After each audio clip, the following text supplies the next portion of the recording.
नमस्कार दोस्तों, ocean network में आपका स्वागत है। 2014 से पहले और उसके बाद भी कुछ वर्षों तक जिन राजनीतिक दलों को और उनके नेताओं को अरविंद केजरीवाल कोसते रहते थे, भ्रष्ट बताते रहते थे, जिनकी जगह वो जेल में होने की बात करते थे और ये भी बयान देते थे कि इनके पार्लियामेंट में रहते हुए भ्रष्टाचार से लड़ने के लिए, भ्रष्टाचार को खत्म करने के लिए कानून बनाना संभव नहीं है। उन्हीं सारे नेताओं, उन्हीं सारे दलों के बीच में अगर खड़े होकर के अरविंद केजरीवाल अपने फोटो खिंचवा रहे हैं, ग्रुप फोटो खिंचवा रहे हैं, उन्हीं के हाथ ऊपर करके अगर साथ होने का एक सीन बना रहे हैं पब्लिक के लिए, मीडिया के लिए, तो इसे आप क्या कहेंगे? आज जिस विषय पे मैं बात करने वाला हूं वो यही है, झूठ की, फरेब की, इतनी घटिया राजनीति और इतना भ्रष्टाचार करने वाला इस देश में शायद ही कोई दूसरा नेता अब तक हुआ हो जैसा अरविंद केजरीवाल है।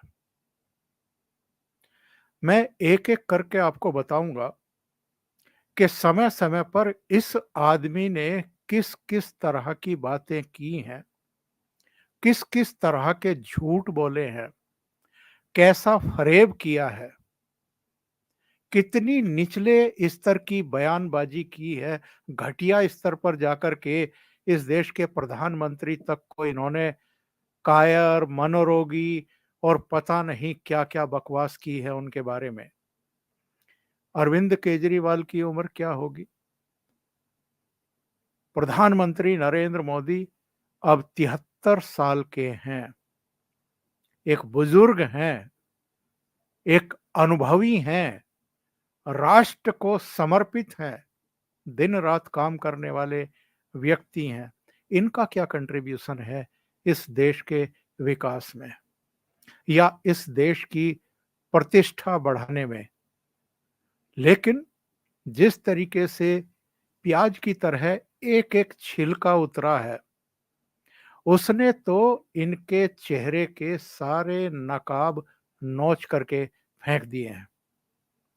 मैं खास तौर से आज इसलिए इन पर ये बातचीत कर रहा हूं क्योंकि इनके एक और करीबी राज्यसभा सदस्य संजय सिंह ने मंगलवार को दिल्ली की राउज एवेन्यू कोर्ट के सामने ये कहा कि साहब, ये जो ईडी है ये रात को 10 बजे के बाद मुझे कहीं लेकर के जाना चाहती है, ले जाती है। अगर मेरा एनकाउंटर हो गया तो कौन जवाबदेह होगा? तो ये जो नौबत आ रही है, ये जो एनकाउंटर की बात की जा रही है, एक्चुअल में तो अगर किसी का सही मायने में राजनीतिक एनकाउंटर हुआ है या इस समय प्रक्रिया में है, यानी हो रहा है, तो वो व्यक्ति कोई और नहीं है, वो संजय सिंह नहीं है, वो मनीष सिसोदिया या सत्येंद्र जैन नहीं है या दूसरे लोग नहीं हैं, वो अरविंद केजरीवाल है। कौन से हवा के घोड़े पर सवार होकर के ये व्यक्ति आया, इसने किस तरह मीडिया को मैनेज किया, कितने बड़े बड़े हवा महल बनाए, किन किन अपने साथियों का सीढ़ी के तरह इस्तेमाल किया और जब ऊपर छत पर पहुंच गए तो उस सीढ़ी में लात मार करके उसको नीचे गिरा दिया। कैसे कैसे ख्वाब इन्होंने देखे और पूरे करने की जल्दबाजी में इन्होंने क्या क्या गलत हथकंडे अपनाए, इन्हीं के सारे वो संघर्ष के साथी बता चुके हैं, अभी भी बताते हैं। एक वीडियो सुनते हैं इनका, आपकी समझ में आएगा कि एक्चुअल में ये किस तरह के व्यक्ति हैं। भ्रष्टाचार से समझौते का सवाल ही नहीं उठता। अपनी जिंदगी दांव पे लगा दूंगा, लेकिन भ्रष्टाचार के साथ समझौता नहीं होने वाला। ये मैं आपको आश्वासन दे रहा हूँ। चाहे वो शीला दीक्षित जी ने किया हो, चाहे वो किसी मंत्री ने किया हो, चाहे किसी संतरी ने किया हो, चाहे किसी कांग्रेसी ने किया हो, चाहे बीजेपी वाले ने किया हो, और चाहे हमारा कोई व्यक्ति हमारी पार्टी का या हमारे सरकार में कोई करे, किसी भ्रष्टाचार से बिल्कुल समझौता नहीं होगा। किसी भ्रष्टाचार से कतई समझौता नहीं हुआ हो, चाहे शीला दीक्षित ने किया हो, कांग्रेस वालों ने किया हो, किसी और पॉलिटिकल पार्टी के नेता ने किया हो, या हमारे ही दल के किसी मंत्री ने या नेता ने किया हो, भ्रष्टाचार बर्दाश्त नहीं किया जाएगा। जब सत्येंद्र जैन गिरफ्तार हुए तो आपने इनके बयान सुने होंगे। इतना ईमानदार और इतना बेहतरीन स्वास्थ्य मंत्री तो पूरी दुनिया में नहीं है। जब मनीष सिसोदिया को गिरफ्तार किया गया, ऐसा शिक्षा मंत्री, ऐसा क्रांतिकारी शिक्षा मंत्री तो पूरी दुनिया में नहीं है। हमने सबके कागज चेक कर लिए हैं और किसी ने कोई भ्रष्टाचार नहीं किया। हम तो कट्टर ईमानदार हैं जी, किसी के यहाँ से चवन्नी भी नहीं मिली है। पहले क्या कहते थे, चुनाव जीतने के लिए, पब्लिक को झांसे में लेने के लिए, इसी को फरेब कहते हैं। आपका चेहरा कुछ है, आप करते कुछ हैं, लोगों को किस तरीके से बेवकूफ बनाते हैं, उनको फ्री का करके झांसे में लीजिए, उनके वोट लीजिए और उसके बाद जो मनमानी आप कर सकते हैं जरा करिए। भ्रष्टाचार पर इन्होंने कई बार विधानसभा में भी इसी तरह के बयान दिए हैं, सुनिए जरा। गद्दारी का ऐलान कर देना चाहिए। जो भ्रष्टाचार करेगा उसे गद्दारी माना जाएगा। देश के साथ गद्दारी कर अगर आप भ्रष्टाचार कर रहे हैं तो आप देश के गद्दार हैं। कितनी फाइलें खुल चुकी हैं अरविंद केजरीवाल की भ्रष्टाचार से रिलेटेड, और सतर्कता विभाग में उन फाइलों का पुलिंदा है। अब तो कई मामलों की जांच सीबीआई कर रही है, इनके शीश महल की भी जांच अब सीबीआई कर रही है। इसके अलावा भी कई ऐसे मामले हैं जिनकी या तो सतर्कता विभाग जांच कर रहा है, सीबीआई कर रही है, ईडी कर रही है, इनकम टैक्स डिपार्टमेंट कर रहा है, जिसमें ये कभी अधिकारी हुआ करते थे अपनी पत्नी के साथ। क्या थे, क्या दावे किए थे और क्या निकले हैं, इसी को कहते हैं झूठ की, फरेब की और भ्रष्ट राजनीति, घटिया राजनीति। किस किस तरह के बयान इन्होंने नहीं दिए, किस किस तरह की महत्वाकांक्षाएं इन्होंने नहीं पाली। 2014 में याद है ना, वाराणसी में जाकर के प्रधानमंत्री पद के उम्मीदवार नरेंद्र मोदी के खिलाफ इन्होंने चुनाव में ताल ठोकी थी, हारे थे। और अकेले ये नहीं हारे थे, उस समय तो योगेंद्र यादव से लेकर के तमाम लोग इनके साथ थे। 434 लोकसभा सीटों पर कैंडिडेट उतारे थे, जिनमें से 417 की जमानत जब्त हो गई थी। पीएम पर टारगेट करते थे, सेना पर सवाल उठाते थे, एलजी से पंगा लेते थे।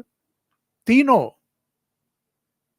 नजीब जंग हो, अनिल बैजल हो या वीके सक्सेना हो, किसी भी एलजी को इन्होंने चैन से बैठने नहीं दिया।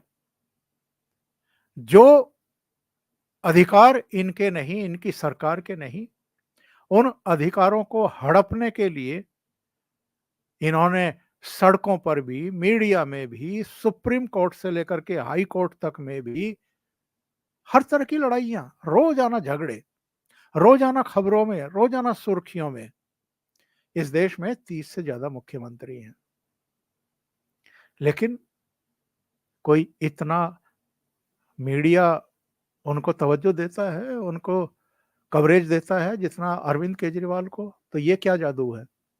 जादू है पैसे का। मीडिया हाउसेस को विज्ञापन दीजिए। बहुत डिटेल जानकारी आई थी, अलग अलग सालों में कितने कितने 100 करोड़ रुपया इन्होंने केवल विज्ञापनों पर फूंकने के लिए बजट एलोकेट किया है। पिछले दिनों तो सुप्रीम कोर्ट ने इनसे पूछ भी लिया था, ये जो रैपिड एक्स बन रही है दिल्ली से मेरठ तक, उसमें जो दिल्ली का हिस्सा है उसके लिए ये 450 करोड़ रुपया रिलीज नहीं कर रहे थे। तब सुप्रीम कोर्ट के एक जस्टिस ने टिप्पणी की थी कि जो जनता की सुविधाओं से जुड़े हुए प्रोजेक्ट हैं उनके लिए आपके पास पैसा नहीं है, विज्ञापनों पर फूंकने के लिए आपके पास पैसा है 1100 करोड़ रुपया। तो अरविंद केजरीवाल किस तरह की राजनीति करते रहे हैं, मीडिया को मैनेज करके किस तरह का तमाशा करते रहे हैं, कैसे सुर्खियां बटोरते रहे हैं, अपनी राजनीति चमकाने की कोशिश करते रहे दिल्ली के बाहर भी। और उसी का नतीजा था कि बाद में पंजाब में सरकार बनाई, वरना पंजाब में इनकी कौन सी सेवाएं थी, इनकी कौन सी पार्टी थी, कौन सा संगठन था। गुजरात में जाकर चुनाव लड़ गए, अलग अलग राज्यों में जाकर के चुनाव लड़ते हैं केवल इसलिए कि मीडिया की सुर्खियों में बने रहने की कला आती है और मीडिया भी इनकी ताल पर डांस करता है, क्योंकि ये उनको पुजापा चढ़ाते हैं विज्ञापनों के रूप में, राज्य सरकारों के विज्ञापनों के रूप में। अब तो हालत ये है कि मीडिया को धमकाना भी शुरू कर दिया। शुरू में तो जब कोई इनके इंटरव्यू लेने जाता था तो ये सामान्य पत्रकार को भी सर कह करके बात करते थे। शुरू के इनके वीडियो इंटरव्यू के आप निकाल करके देख लीजिए। लेकिन अब तो दुस्साहस की पराकाष्ठा है। जिस टाइम्स नाउ नव भारत ने इनके शीश महल पर हुए खर्चे का भंडाफोड़ किया था कि 43-44 करोड़ रुपया खर्चा कर दिया इन्होंने रिनोवेशन के नाम पर, और बाद में सही फिगर आई कि ये 43-44 करोड़ नहीं है, ये है फिगर 54 करोड़ की। बाद में कांग्रेस ने तो कहा कि नहीं, ये तो 171 करोड़ का मामला है, क्योंकि वहां से कई अफसरों के घरों को भी ढहवा दिया गया था और फिर उनको कहीं दूसरी जगहों पर बसाया गया या फ्लैट आवंटित किए गए या घर आवंटित किए गए। लेकिन अब सीबीआई जांच कर रही है, पता लग जाएगा कि ये 54 करोड़ के का मामला है या 171 करोड़ का है। लेकिन उसके बाद पंजाब में जबकि रिपोर्टर का और उसके कैमरा पर्सन का कोई कसूर भी नहीं था, ड्राइवर भी कोई और था उनकी गाड़ी का, उनकी गाड़ी से कोई छोटा मोटा एक्सीडेंट हुआ और टाइम्स नाउ नव भारत की रिपोर्टर को इन्होंने गिरफ्तार करवा दिया, ताकि मीडिया में एक मैसेज चला जाए कि अगर मेरे खिलाफ आप लोग जबान खोलेंगे, अगर मेरे कच्चे चिट्ठे पब्लिक के सामने लेकर के आएंगे, तो मैं आपको उठा करके जेल में भी डलवा सकता हूं। मेरे पास अब पंजाब पुलिस है। कट्टर ईमानदार अपने आप को कहते रहे और एक एक करके इनके कई साथी अंदर जाते रहे। ये कैसे कट्टर ईमानदार हैं जो भ्रष्टाचार के आरोपों में अंदर जा रहे हैं? और झूठ देखिए, आप जरा देखिए, नई आबकारी नीति ये लेकर के आए। क्या किया इन्होंने नई आबकारी नीति में? जो सरकारी ठेके थे उनको आउट कर दिया, खत्म कर दिया, और जो बड़े खिलाड़ी थे, शराब कारोबारी थे, उनके हाथों में पूरी तरीके से शराब की बिक्री सौंप दी। कितना बड़ा खेल था ये। और क्या कहते थे एक जमाने में, जरा एक इनका वीडियो देख लीजिए, सुन लीजिए क्या कहते थे ये। एक महिला ने बताया, पूरी दिल्ली में जगह जगह इन्होंने रेजिडेंशियल एरिया में दारू के ठेके खोल दिए। सबसे ज्यादा गड़बड़ यहां पे होती है दारू के ठेकों में। दारू पी के वहां पे ये गड़बड़ करते हैं। तो ये व्यवस्था की जाएगी कानून के अंदर कि अगर उस इलाके की महिलाएं प्रस्ताव पारित करके सरकार को दें कि ये ठेका बंद करके कहीं और शिफ्ट किया जाए, तो सरकार को वो प्रस्ताव मानना पड़ेगा और उस दारू के ठेके को बंद करके उसको वहां से शिफ्ट करना पड़ेगा। महिलाएं कैसे इकट्ठी होंगी उसका अरेंजमेंट किया जा सकता है आरडब्ल्यूए के जरिए या मोहल्ला सभाओं के जरिए, लेकिन अगर वहां की महिलाएं इकट्ठी होकर प्रस्ताव पारित करेंगी कि ये शराब का ठेका बंद किया जाए, तो वो शराब का ठेका बंद करके उसको वहां से हटाना पड़ेगा। और खुद क्या किया बाद में? मनीष सिसोदिया को तो अंदर भिजवा दिया। अभी संजय सिंह अंदर जाने की प्रक्रिया में है। अमानतुल्लाह खां के यहां भी ईडी की रेड हो गई है। इसके बाद अमानतुल्लाह खां का भी नंबर आएगा। सर जी कब तक बचे रहेंगे? इनके जो गुरु, जिनको आगे करके इन्होंने पब्लिक को जोड़ा था दिल्ली में 2011 में, जो भ्रष्टाचार के खिलाफ आंदोलन चला करके उस हवा पर सवार होकर के राजनीतिक पार्टी बनाई और सत्ता के दरवाजे तक पहुंचे, वो अन्ना हजारे चुप्पी साध करके बैठ गए हैं क्योंकि बोलने के लायक नहीं बचे हैं। पिछले दिनों एक रिपोर्टर ने उनसे पूछ लिया, क्या जवाब दिया उन्होंने?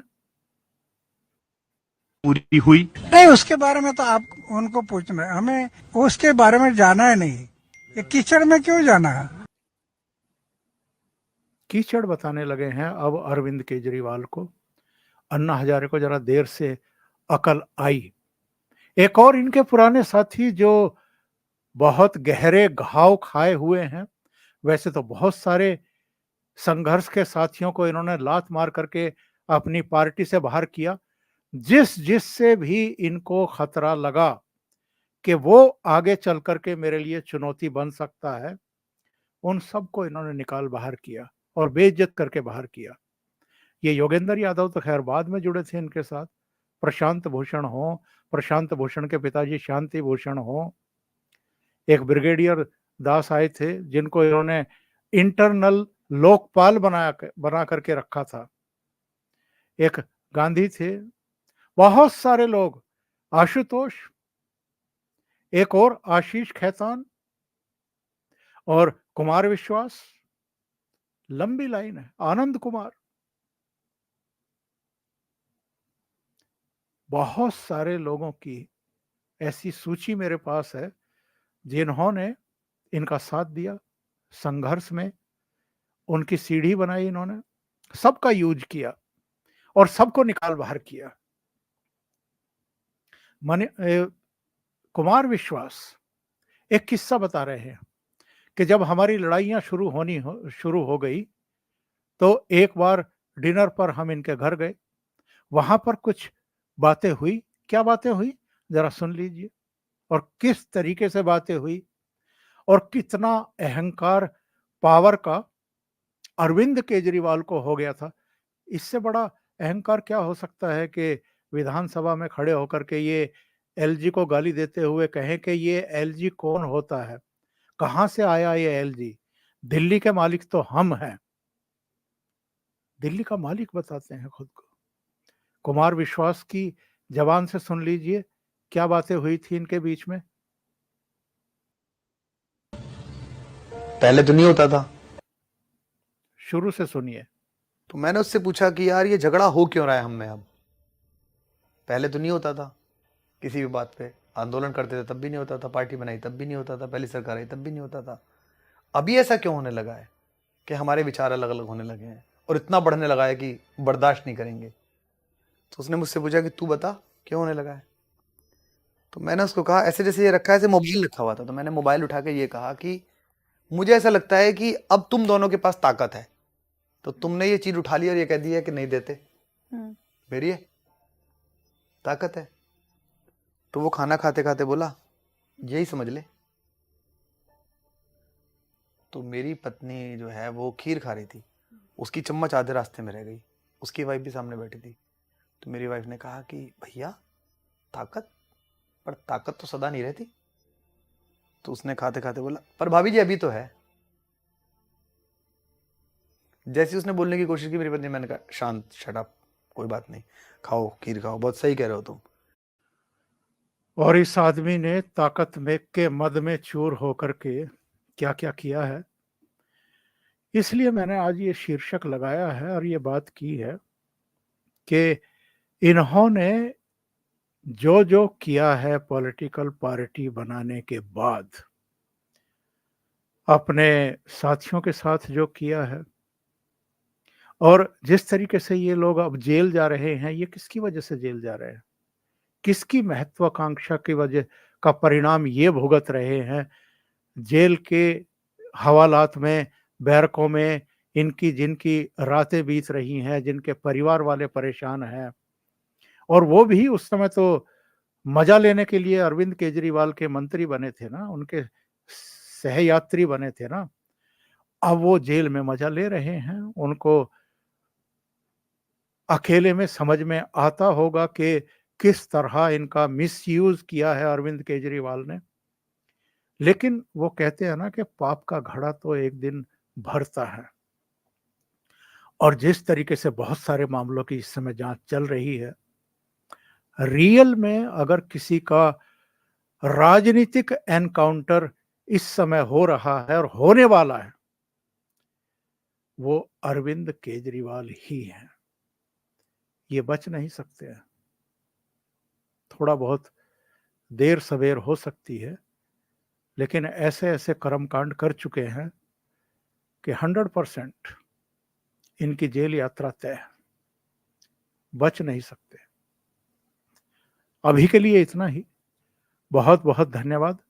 अगर आपको ये चैनल और इसके कंटेंट पसंद आ रहे हैं तो लाइक करें, कमेंट करें, वीडियो को शेयर भी करें। अभी तक अगर आपने ये चैनल सब्सक्राइब नहीं किया है तो सब्सक्राइब कर लें, और साथ में लगे बेल आइकॉन को दबाना ना भूलें, ताकि आगे आने वाले वीडियो और उनके नोटिफिकेशन आप तक पहुंचते रहें। बहुत बहुत धन्यवाद। नमस्कार।